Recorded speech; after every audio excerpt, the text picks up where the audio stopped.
Hello and welcome everyone. तो आज कुछ टॉपिक के बारे में हम बात करने जा रहे हैं। वो वाला टॉपिक है ऑर्गन डोनेशन। बहुत ही ज़्यादा इम्पोर्टेंट वाला ये वाला डिस्कशन रहेगा आज का जो अपना होगा ये वाले सेशन में ऑर्गन डोनेशन के ऊपर। बहुत सारी ऐसी बातें थी जो बातें कंसिडर करने के बाद हमने सोचा कि क्यों ना ऑर्गन डोनेशन के बारे में आप सबको बताया जाए। कुछ इसमें जो है वो सोशल अवेयरनेस भी क्रिएट होगा लोगों में। सेकेंडली एक ऐसा होगा कि हम अगर ये बातें सब समझ गए तो ये वाला जो सेशन रहेगा वो वाला session that will be the most important session of your life. क्योंकि जाहिर सी बात है ऑर्गन डोनेशन जो है वो अपने ज़िंदगी और अपने मौत से जो है वो जुड़ा हुआ है। बट क्या होता है, हमेशा जब हम एक टॉपिक के बारे में अगर बात करते हैं तो सोसाइटी में कुछ मिथ्स फैले वाले होते हैं। मतलब कुछ लोगों के कुछ समझ होते हैं। जैसा ऑर्गन डोनेशन के बारे में लोगों का एक समझ है, तो हमको लोगों का ऑर्गन डोनेशन की तरफ देखने का नज़रिया बदलने की कोशिश करनी चाहिए। जैसे बहुत सारे लोग ऑर्गन डोनेशन अगर कहा तो अभी जो लोग ये ऑर्गन डोनेशन के बारे में अच्छी खासी बातें जो जानते नहीं है वो कभी कोशिश नहीं करेंगे ऑर्गन डोनेशन करने की, या फिर उनकी कभी इच्छा भी नहीं होगी, या फिर कभी हम सोच में भी नहीं लाएंगे कि ऑर्गन डोनेशन हमको करना चाहिए। तो क्या होता है, क्यों ऐसी बातें हैं जो हम कभी ऑर्गन डोनेशन के बारे में डिस्कशन नहीं करते? तो देखते हैं आज हम बहुत सारी ऐसी बातें इसके बारे में सीखेंगे। ये भी अपन समझ में आएंगे कि एग्जैक्टली ऑर्गन डोनेशन होता क्या है, उसमें क्या क्या चीज़ें जो है वो इन्वॉल्व होती है, कौन सी ऐसी चीज़ें हैं जिसमें जो हमको पता नहीं है, और हमारे दिमाग में ऐसी कौन सी चीज़ें भरी वाली है जो गलत बातें हैं। बहुत सारी गलत अफवाहें फैली हुई है ऑर्गन डोनेशन के बारे में। देखा जाए तो ये बहुत अच्छी चीज़ है। हम अभी देखते हैं रोड पे बहुत सारे एक्सीडेंट्स वगैरह होते हैं। रोज पेपर में मिनिमम 2 से 3 एक्सीडेंट की जो है वो न्यूज़ होती है। तो जो जो लोग जिनका एक्सीडेंट हो रहा है मोस्टली उन लोगों को जो है वो ऑर्गन की सबसे ज़्यादा ज़रूरत पड़ती है। नॉर्मल लोग जो बीमार होते हैं या फिर जो बीमारी से जूझ रहे हैं उनको भी ऑर्गन की सबसे ज़्यादा ज़रूरत होती है। बट हमारे यहाँ पे क्या है, ऑर्गन्स की जो है वो मांग बहुत ज़्यादा है, लेकिन ऑर्गन का जो सप्लाई होता है, जो ऑर्गन देने वाले लोग होते हैं वो बहुत कम होते हैं। क्योंकि ये जो है वो बहुत लंबी प्रोसीजर चलती है ऑर्गन डोनेशन की, ऐसा उनको लगता है, और बहुत सारी चीज़ें उनके दिमाग में भी निगेटिव इसके बारे में भरी हुई है। तो चलो आज के सेशन में थोड़ी सी कोशिश करेंगे हमारा दिमाग थोड़ा ब्लैंक रख के ऑर्गन डोनेशन एग्जैक्टली होता क्या है और इसके बारे में थोड़ी बहुत जानकारी लेंगे। सबसे पहले ऑर्गन डोनेशन मतलब क्या है? ऑर्गन डोनेशन मतलब कोई ऐसा इंसान जिसको कोई ऑर्गन चाहिए, अपने शरीर का एक हिस्सा चाहिए, वो बेचारे के पास अगर वो शरीर का हिस्सा नहीं है और किसी और के पास अगर है तो वो हिस्सा जो लोग जिसके पास वो हिस्सा अवेलेबल है उससे वो हिस्सा निकाल के सर्जरी के तौर पे उसको वो हिस्सा निकाल के वही हिस्सा उसकी बॉडी में, जिसकी बॉडी में वो वाला हिस्सा कम है, वो वाली बॉडी में उसको फिट करना, ये पूरी प्रोसीजर को हम कहते हैं ऑर्गन ट्रांसप्लांटेशन। मतलब एक जन की बॉडी से वो वाला पार्ट उठा के दूसरी जन की बॉडी में जो है वो अटैच करना, ये पूरी सर्जरी की प्रोसीजर होती है। इसमें डॉक्टर्स वगैरह हर हर जो है वो एक मेडिकल फील्ड वाला इंसान जो है वो इन्वॉल्व होता है। बहुत सारे गवर्नमेंट रेगुलेशंस और गवर्नमेंट गाइडलाइंस भी इसके ऊपर जो है वो बने हुए हैं। अब अपन इसमें देखेंगे कि इम्पोर्टेंस क्या है, मतलब क्यों हमने ऑर्गन डोनेशन करना चाहिए। तो अभी हमारे बॉडी में 8 ऐसे पार्ट्स होते हैं जो हम डोनेट कर सकते हैं। तो अगर हमने वो वाले 8 पार्ट्स अगर डोनेट किए तो एक एक पार्ट भी हमने अलग अलग एक एक इंसान के शरीर में फिट किया। मतलब हम अब हमारी जो शरीर है, हमारा जो मानवीय शरीर है, वो एक मानवीय शरीर 8 लोगों की जिंदगी बचा सकता है ऑर्गन डोनेशन करके। और साथ ही साथ अगर हमने ऑर्गन के साथ साथ अपने टिश्यूज भी डोनेट किए तो हम कम से कम 50 लोगों की जो है वो जिंदगी संवार सकते हैं अपने बॉडी के टिश्यूज जो है वो उनको सप्लाई करके। तो ये है महत्व। हम ऑलमोस्ट 58 लोगों की जो है वो जिंदगी बचा सकते हैं अपने एक डिसीजन के, और वो डिसीजन होगा हमारा ऑर्गन ट्रांसप्लांटेशन का या फिर ऑर्गन डोनेशन का। मतलब देखो प्रपोर्शन कितना बड़ा है, एक donor and there will be 58 living people just because of that one donor. तो यहाँ पे इंडिया में क्या होता है, नियरली अगर आप स्टैट्स देखो तो 5 लाख लोग ऐसे हैं जो ऑर्गन अवेलेबल नहीं है, इसकी वजह से उनकी मौत होती है। मतलब अगर मान लो वो 5 लाख लोगों में से अगर 50,000 लोगों को भी ऑर्गन जो है वो टाइम पे अवेलेबल होता था, तो वो 50,000 लोग आज अपनी जिंदगी खुशी खुशी जो है वो जी सकते थे। और ये 1 साल की बात है, मतलब 1 साल में लगभग 5 लाख लोग जो है वो अपनी जान गंवा देते हैं, जस्ट बिकॉज कि उनको दूसरे लोगों ने ऑर्गन जो है वो डोनेट नहीं किया। और ये जो आंकड़ा है 5 लाख लोगों का, वो पूरी दुनिया में, इंडिया में सबसे ज्यादा जो है वो है। और अपने यहाँ पे 1 मिलियन में से सिर्फ 0.3 लोग जो है वो डोनेट करते हैं, मतलब पूरा एक इंसान भी नहीं। 1 मिलियन मतलब 10 लाख लोगों में एक इंसान भी नहीं है अपने पास जो ऑर्गन को डोनेट करता है। मतलब ऑर्गन तो लगते हैं 5 लाख लोगों को साल में, लेकिन डोनेट करने वाले इतने लोग नहीं है। तो मैंने वही कहा, डिमांड और सप्लाई का जो गैप आता है ऑर्गन डोनेशन में, वो इंडिया में सबसे बड़ा है। अगर इंडिया को हम कुछ वेस्टर्न कंट्रीज से कंपेयर करें या फिर डेवलप्ड नेशन से कंपेयर करें, तो वही अदर कंट्रीज में जो है वो इसका रेट जो है वो 36 पर्सन पर मिलियन है। मतलब 10 लाख में से 36 लोग जो है वो ऑर्गन को डोनेट करते हैं। और यूएस में, मतलब यानी कि अमेरिका में, जो हम हमेशा अगर भारत की बात करें तो साथ ही साथ अगर हम वेस्टर्न कंट्रीज में बात करें तो उसमें सबसे ज्यादा हमारी नजर में अमेरिका ही रहता है। तो यूएस में 26 लोग जो है, मतलब 26 लोग 10 लाख लोगों में से जो है वो ऑर्गन को डोनेट करते हैं। बाकी के देशों में और भारत में ऐसा क्या है, क्यों इतनी तफावत है, क्यों इतना फर्क पड़ता है? बाकी की कंट्रीज में जो अपना मानवीय शरीर है उसको एक नैसर्गिक संपत्ति के तौर पे देखा जाता है। मतलब ये देखते हैं लोग कि अगर हमारी ये जो ह्यूमन बॉडी है, ये ह्यूमन बॉडी जो है ये एक नेचुरल जो है वो हमको मतलब नैसर्गिक तौर पे मिली हुई एक देन है। और वहां पे ये रूल है कि अगर जो पर्सन, जो डिसीज्ड पर्सन है, मतलब जो मरा हुआ इंसान है जिसकी डेथ हुई है, अगर उसने कहाँ पे बोला होगा कि मुझे ऑर्गन डोनेशन करना नहीं है, या फिर उसको कोई बीमारी होगी जिसकी वजह से उसका ऑर्गन डोनेशन नहीं हो सकता, या फिर ऐसा होगा कि उसके कोई रिलेटिव्स ने जो है वो उसके ऑर्गन्स डोनेट करने के लिए मना किया, या फिर डॉक्टर्स को उसके ऑर्गन जो है वो सूटेबल नहीं लगे, सिर्फ ये 3-4 केसेस में जो है वो ऑर्गन डोनेशन नहीं होता। और जो इंसान वहाँ पे ज्यादातर जिनकी डेथ होती है, वो वाले इंसान के ऑर्गन्स जो है वो जो जिंदा लिविंग ऑर्गन्स है और जो कैपेबल ऑर्गन्स है, वही जो है वो डोनेट किए जाते हैं। अपने यहाँ पे सीन अलग है। अपने यहाँ पे खुद होके लिख के देना पड़ता है कि मुझे ऑर्गन डोनेट करना है, और वो लिख के वो वाले फॉर्म पे साइन करना जो है वो एक लोगों के दिमाग में एक मेंटल टॉर्चर की तरह जो है वो जाता है।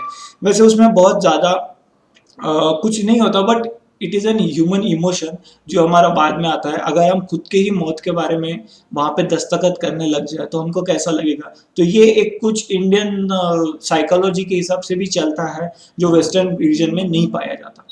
अब यहाँ पे अपन देखेंगे कि मैंने बोला था एक इंसान अगर डोनेट करेगा तो उसके साथ 8 लोगों की जानें वो बचा सकता है। तो कैसे? हमारे पास 2 किडनी और 2 लंग्स होते हैं, यानी कि हम 4 लोगों को वो डोनेट कर सकते हैं अगर एक किडनी और एक लंग्स हम इंडिविजुअल पर्सन को अगर डोनेट करें तो। साथ ही साथ हमारे यहाँ पे एक हार्ट होता है जो भी हम डोनेट कर सकते हैं। उसमें हमारे पास एक लीवर, एक पैनक्रियाज और एक इंटेस्टाइन होता है, और ये 8 पार्ट जो है वो हम डोनेट कर सकते हैं। और इसके साथ हमारे पास बहुत सारे टिश्यूज भी होते हैं जो हम डोनेट कर सकते हैं। और अगर हमने वो टिश्यूज डोनेट किए तो मैंने आपको कहा है कि एक डोनर जो है वो 50 लोगों की जान बचा सकता है, सिर्फ टिश्यू डोनेट करने के उसके एक डिसीजन की वजह से। मतलब आप मरने के बाद भी अजरामर रहोगे, मरने के बाद भी जिंदा रहोगे, क्योंकि आप जाते जाते एक इंसान को जो है वो जिंदगी देते जा रहे हो। एक इंसान को नहीं, आप ऑलमोस्ट 58 लोगों को जो है वो अपनी जिंदगी देने को जा रहे हो। अब यहाँ पे कौन सी ऐसी सिचुएशन है जिसमें ऑर्गन डोनेशन जो है वो पॉसिबल होता है? एक होता है लाइफ डोनेशन और दूसरा होता है deceased cadaver donation. Life donation मतलब जब पेशेंट जिंदा होता है तब, जब पेशेंट अगर जिंदा है तब अगर उसको जिंदा रह के किसी को कोई चीज अगर डोनेट करने की रही तो वो होता है लाइफ डोनेशन। और अगर मरने के बाद किसी पेशेंट के रिलेटिव ने कहा कि अगर हमको इनका जो है वो इनके बॉडी पार्ट जो है वो उसके ऑर्गन, इनके जो ऑर्गन उनको अगर डोनेट करना है तो उसको कहते हैं हम डिसीज्ड कैडेवर डोनेशन। मतलब मरने के बाद जो होता है वो होता है डिसीज्ड कैडेवर डोनेशन। और यहाँ पे जो है वो लाइफ डोनेशन और डिसीज कैडेवर डोनेशन में फर्क सिर्फ इतना होता है, अगर आप जिंदा रह के डोनेशन करना चाहते हो खुद होके, मतलब मान लो आपके फैमिली में किसी को अगर अनफॉर्चुनेटली किडनी वगैरह की जरूरत पड़ी, then the family members, only the family members, जिसको हम बोलते हैं first degree donors. Life donation में सिर्फ फर्स्ट डिग्री डोनर्स, यानी कि अपने जो फैमिली मेंबर्स है, क्लोज रिलेटिव्स है, सिबलिंग्स है, अपने जो बच्चे हैं, वही सिर्फ हमको डोनेट कर सकते हैं ना। दूसरा जो पीपल, दूसरे जो लोग होते हैं जो हमारे रिलेशन में, ब्लड रिलेशन में नहीं आते, वो लोग जो है वो लाइफ डोनेशन में जो है वो किडनी या फिर बाकी कोई भी चीज जो है वो डोनेट नहीं कर सकते। और अगर लाइफ डोनेशन में मैक्सिमम डोनेशन होता है एक किडनी का, क्योंकि एक किडनी पे भी जो है वो आदमी जिंदा रह सकता है, तो लाइफ डोनेशन में हम एक किडनी जो है वो ट्रांसप्लांट कर सकते हैं।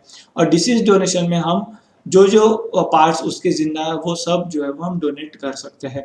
लेकिन डिसीज डोनेशन मतलब जो इंसान की यहाँ पे मौत हो चुकी है, उसकी मौत भी दो रीजन की वजह से होती है। एक होती है ब्रेन डेथ और दूसरी होती है कार्डियक या फिर नेचुरल डेथ। ब्रेन डेथ मतलब किसी इंसान का जो है वो ब्रेन मर जाना, यानी इंसान तो मर चुका है वहां पे, लेकिन साथ ही साथ उसका ब्रेन भी है वो डेड हो गया। और सेकेंड आता है कार्डियक डेथ। कार्डियक मतलब हार्ट प्रॉब्लम की वजह से किसी का निधन होना। तो ब्रेन डेथ में हम एवरी पॉसिबल पार्ट जो है वो वहां पे डोनेट कर सकते हैं अगर किसी का ब्रेन डेथ हुआ तो। But in case of cardiac death हम उनका हार्ट जो है वो ट्रांसप्लांट नहीं कर सकते, या फिर मोस्ट ऑफ देयर ऑर्गन्स जो है वो यहाँ पे हम ट्रांसप्लांट नहीं कर सकते। अब यहाँ पे हम देखते हैं कि मरने के बाद भी बहुत सारे जन यहाँ पे पूछेंगे कि ऑर्गन्स डोनेशन डिसीज्ड पर्सन का कैसे चलता है। मतलब मान लो किसी एक पर्सन की यहाँ पे मौत हो गई, अगर हमको यहाँ पे उसका ऑर्गन डोनेशन करना है, तो फिर मौत होने के बाद हम उसका ऑर्गन डोनेट करके फायदा क्या है। तो भगवान ने एक हमारा बॉडी का स्ट्रक्चर ऐसे बनाया है कि हम मरने के बाद भी लोगों की मदद कर सकते हैं। यानी मान लो मौत भी होगी तो भी वो इंसान के ये जो पार्ट्स है वो कुछ घंटों तक जिंदा होते हैं। अगर उन घंटों में उसका सही तरीके से ट्रांसप्लांटेशन किया जाए तो वो वाले ऑर्गन्स जो है वो दूसरों की जिंदगी यहाँ पे बचा सकते हैं। उसमें होता है अपना जो दिल होता है यानी कि हार्ट होता है, वो हम मरने के बाद भी हमारा 4 से 6 घंटे हमारा हार्ट जो है वो वर्किंग कंडीशन में होता है। Same goes for lungs. Lungs भी हमारे 4 से 6 घंटे जिंदा रहते हैं। लीवर भी है वो 8 घंटे तक जिंदा रहता है। पैनक्रियास 12 से 18 घंटे जिंदा रहते हैं। और किडनी जो है वो 72 आवर्स तक जो है वो हमारी वर्किंग कंडीशन में रहती है, इवन आफ्टर आवर डेथ। उसके बाद हमारे जो छोटे छोटे इंटेस्टाइन्स होते हैं बॉडी में, वो हमारे 4 से 6 घंटे तक जो है वो जिंदा रहते हैं। अब यहाँ पे बहुत सारी मिथ्स और जो बोलते हैं अपन यहाँ पे ऑर्गन डोनेशन के बारे में बहुत सारी बातें यहाँ पे अपने यहाँ पे पता नहीं है लोगों को। जैसे मैंने कहा था 5 लाख लोग इंडिया में होते हैं जो हर साल मरते हैं क्योंकि उनको ऑर्गन जो है वो अवेलेबल नहीं हुआ है। तो यहाँ पे हमारे यहाँ पे ये इतना बड़ा जो है वो नंबर आता कहाँ से है, क्योंकि जिनको ऑर्गन लगता है वो रिक्वायर्ड लोगों की संख्या जो ऑर्गन डोनेट करते हैं उनकी संख्या से काफी हद तक ज्यादा है। मतलब मान लो इंडिया में 1% लोग भी अगर बॉडी जो है वो ऑर्गन ट्रांसप्लांटेशन के लिए मान जाए तो भी इंडिया की जो है वो ये 5 लाख लोगों की जो संख्या है वो हर साल बच सकती है। और उसमें से ये जो 5 लाख लोग मैंने कहा उसमें से 2 लाख लोग जो है वो लीवर डिसीज की वजह से मरते हैं, यानी कि उनको लीवर जो है वो अवेलेबल नहीं हुआ इसकी वजह से वो मरते हैं। 2 लाख लोग यहाँ पे मरते हैं क्योंकि उनको किडनी अवेलेबल नहीं हुई। ये एक रॉ डेटा है लेकिन ये बहुत ही दिल को छू जाने वाला डेटा है। अगर साल में 5 लाख लोगों की अगर इसकी वजह से मौत हो रही है, क्योंकि सिर्फ इसकी वजह से मौत हो रही है क्योंकि हम जो है वो भारतवासी जागरूक नहीं है ऑर्गन डोनेशन के तौर पे। बाकी अगर कुछ भी हम कहते हैं कि भारत एक ऐसा देश है जिसमें सोशल वैल्यूज वगैरह बहुत ज्यादा है, लेकिन क्या हमें ऑर्गन डोनेशन को एक सोशल वैल्यू के तौर पे नहीं देखना चाहिए? क्या हमको क्लीन इंडिया को सोशल वैल्यू की तरह नहीं देखना चाहिए? अब यहाँ पे जमाना आ गया है कि हम हमारे सोशल वैल्यूज को थोड़ा ब्रॉडन करें। मैं ये नहीं कहता कि अभी तक हमारे जो सोशल वैल्यूज चलते आ रहे हैं उसमें जो है वो उसका कुछ फायदा नहीं है। ऑब्वियसली हमारी दुनिया जो हमारा जो भारत देश चल रहा है उन्हीं सोशल वैल्यूज की तरफ से, उन्हीं सोशल वैल्यूज की वजह से चल रहा है। बट अभी यहाँ पे कुछ ऐसी चीजें जो हमको सोशल वैल्यूज में और यहाँ पे ऐड करनी चाहिए। जैसे हमको हमारे फैमिली में डिस्कशन करना चाहिए ऑर्गन डोनेशन का। हमारी फैमिली में डिस्कशन, जैसे हम दिवाली की खरीदारी की डिस्कशन करते हैं, सेम डिस्कशन हमारे यहाँ पे होना चाहिए क्लीन इंडिया का। सेम डिस्कशन हमारे यहाँ पे होना चाहिए भारत को स्वच्छ रखने का। हर एक चीजों का अगर हम सोशल तरीके से जो है वो डिस्कशन करें और हम खुद को ये चीजों के लिए अगर रिस्पॉन्सिबल माने, तब जाके जो है वो ऑर्गन डोनेशन इंडिया में बहुत ज़्यादा सक्सेसफुल हो सकता है। बहुत सारी ऐसी वेबसाइट्स है और बहुत सारे ऐसे ऑर्गेनाइजेशंस है जो ऑर्गन डोनेशन की तरफ जो है वो वर्क करते हैं। हमारे कांटेक्ट में भी एक ऑर्गेनाइजेशन है जो ऑर्गन डोनेशन के लिए लोगों की बहुत बहुत मदद करती है। तो उनसे हम नेक्स्ट वाले जो हमारा एपिसोड होगा ऑर्गन डोनेशन का, नेक्स्ट फ्राइडे में जो रिलीज होगा, उसमें हम देखेंगे कि उनका ऑर्गन डोनेशन के ऊपर क्या टेक है और उनका ऑर्गन डोनेशन की तरफ क्या कहना है। क्योंकि वो एक ऐसे लोग हैं जो ऑर्गन डोनेशन में वर्किंग है फिलहाल। औरंगाबाद में ही उनकी फर्म है, औरंगाबाद में ही वो एनजीओ चलाते हैं ऑर्गन डोनेशन का। वो उसमें कुछ प्रॉफिट नहीं देखते, वो एक सर्विस के तौर पे ये जो है ऑर्गन डोनेशन का जन जागृति करने का काम करते हैं। प्लस किसी इंसान को अगर ऑर्गन डोनेशन की जरूरत रही तो वो कोशिश करते हैं कि यहाँ पे अरेंज करने का। अब यहाँ पे प्रॉब्लम आता है कि ऑर्गन डोनेशन इतना मुश्किल क्यों है भारत में। तो जैसा मैंने कहा कि हमारे यहाँ पे लोग जो है वो अपनी मौत के बारे में जो है वो खुद से सुनना नहीं चाहते। तो अगर कोई इंसान आपके मौत के बारे में आके बात कर रहा है और आपको कहेगा कि आप डेथ होने के बाद, आप डिसीज होने के बाद जो है वो आपके ऑर्गन्स अपन ट्रांसप्लांट करेंगे, तो वो बातें अपने यहाँ पे जो है वो हजम होने वाली लोगों को नहीं है। सेकेंडली, कुछ ऐसी चीजें हैं जो मैं यहाँ पे स्पेशली लोगों को बताना चाहता हूँ। कुछ ऐसा हमारा मानना है ऑर्गन डोनेशन के बारे में जो बिल्कुल झूठ है। हमारा ऐसा मानना है कि ये जो हमारे ऑर्गन्स हम डोनेट करते हैं वो कोई भी कैसे भी निकाल के उसका जो है वो बिजनेस करता है। इनफैक्ट फेडरल जो लॉ है, हमारा फेडरल लॉ जो है वो ये प्रोहिबिट करता है ऑर्गन्स को बाय और सेल करने में। मतलब कोई चाहे तो भी हमारा कोई भी एक ऑर्गन खरीदा या बेचा नहीं जा सकता किसी भी मार्केट में, अनलेस एंड अनटिल उसको गवर्नमेंट की परमिशन हो या फिर वो मेडिकली जो है वो ऑथोराइज्ड हो। उसके बाद अगर यहाँ पे लोगों को लगता है कि मुझे अगर कोई मेडिकल कंडीशन है, मुझे अगर पहले से कोई बीमारी चलती आ रही है, मुझे शुगर है, मुझे ब्लड प्रेशर की बीमारी है, तो मैं जो है वो डोनर नहीं बन सकता। बट ये बात भी झूठ है।